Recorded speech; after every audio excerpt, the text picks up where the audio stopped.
It's interesting that you mentioned getting to travel around and go on the search trips. And what do you think that did for your surfing, just from a pure surfing standpoint? Because I know a lot of kids over the years, sometimes they get in that mold of, I'm doing the amateur circuit, and then I'm doing the pro junior circuit, and then I'm doing the QS, and then I'm going to qualify for the CT. And often, for a lot of reasons, financial or sponsorship or whatever, they don't have that opportunity to get out and really have a free surfing space to develop. How much importance do you put on that in terms of how good you got so quickly? Yeah, that's a really interesting point and topic because you see some kids focus on that too much, Yeah. and then Yeah. their competitive side just lacks, and just doesn't. It's not fine tuned enough. And then you'll see some guys that they're just so intense from being so overly competitively driven, and some of their like free surfing or some of their X factor type, what we call X factor in surfing, like someone's going to pull something out of the bag type deal, lacks a bit as well. So I found then just naturally, no, there was no focus on I need to do this free surf trip to get this type of surfing, or there was no I need to focus on competitions because I want to keep my head sharp. And I think these days we have like so many analyses of how to get to there, how to get to that world tour, that before you've even like just gone and pressed book ticket and traveled to Papua New Guinea and like you're surfing with some of the oldest cultures in the world and they're on, pieces of wood and you're on the surfboard. Before you even get those experiences, you're only going there to try and develop a X factor, like free, Right. It's like It's too overcomplicated intentional already. sometimes. Yeah. Exactly, too intentional. Whereas I think for me back then, it was just a natural thing that Rip Curl had going. And we just wanted to go to all these like search trips and wanted to turn up to these events. There was just so much excitement about it all. Whereas I feel like there's these days sometimes because of all those natural things that created some great surfers, there's like an analysis of it and too much intention. Like, oh no, you've got to go to Chopu and surf Chopu, and you've got to actually surf these different waves, not just to basically get better, not to just experience the culture and have fun and sit back and surf whenever you want and be sunburnt and crispy and sleep on a bamboo bed and whatnot. And yeah, but that's Well, what the experiences we got with Rip Curl.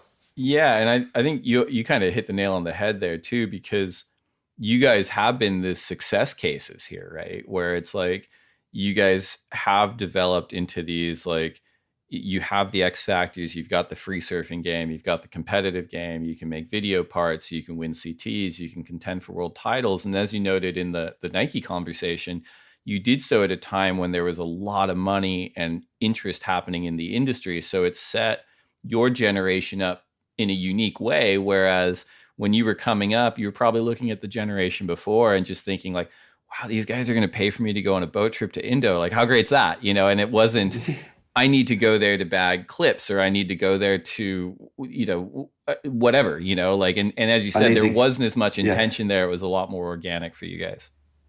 Yeah, like there was no intention of like, I need to do a boat trip right now, or I need to go find a good surf trip because my Instagram page is lacking some fresh content. And I need to have fresh content to get this sponsorship or to keep this sponsorship happy or what. Then there was just this like that money influx where it was like, hey, we're going to take this whole generation around the world, have all these different experiences. And it was just yes, yes, yes, yes, yes. Like, and we ate it all up. We loved it. And that was definitely that time period was it's uncountable, and so many trips and so many fun things. Like I remember we went to Peru, to Chicama, the longest left in the world, one maybe the donkey, that barreling wave. I haven't been there yet, but I want to go there. That wave might challenge that now. But yeah, Chicama, went there, and we just like, me and Wilco, like probably 16, 17, and no parents, no nothing, like a photographer like John Frank, Who's not a parent or anything like that. Not a parent in sight, man. Not a parent in sight. We're halfway around the world. We had like John Frank and maybe a Teddy Grambo, and we're like doing border crossings, and we're getting held up at borders. We're having some serious situations. We got held in this compound, and there was we had to pay double the price to even get out of there. Some pretty sketchy situations, but like we just had all these experiences of like great travel, pretty sketchy travel, but nonetheless, like you get to now and you're like, well, it's a different world in the surfing game as far as like having the money to just take tons of grams to do have these experiences. It is totally different. I mean, comparably, like, I remember after we got acquired and there was just so many more people it was ASP, but the WSL, and the level of expectation was so high. And I remember talking to someone who was a new employee, and they were like, all right, I'm going to France for the event, and like, who picks me up from the airport, and how do I get to the hotel, and how do I get to the event, and like, what do I eat, and like they just needed kind of that hand holding, because it was just, that was the age. And I'm like, man, I remember the first time I went to Europe for work, and they're like, well, you book it on your credit card and maybe you'll get paid back. And then you just turn up on a date and you just find your own way. There's no GPS, there's no smartphone, and it's just it's a totally different experience these days.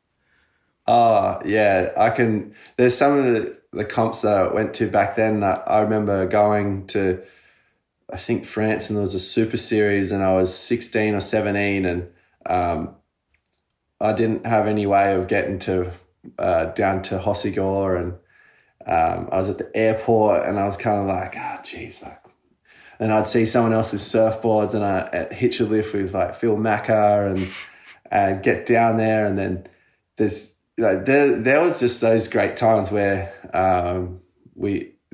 nothing was organized at all, but everything was like, yes, go, sort it out later. Oh, you'll figure that out later. Like whether it was taxis or this or that. But now it's like, if you go on somewhere, it's so planned and structured, and I mean, I'm even used to that now too. Sometimes I'm like, oh, come on, where's the airport shuttle, or what's going on? That's right, yeah. You call this quiche?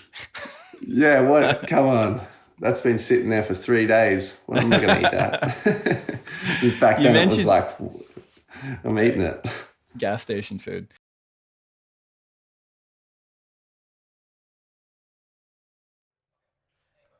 Do you like that? Well, if so, subscribe over there and then watch more videos over there. And then tell us your favorite videos down there. It's a 3-step process. Do them all now.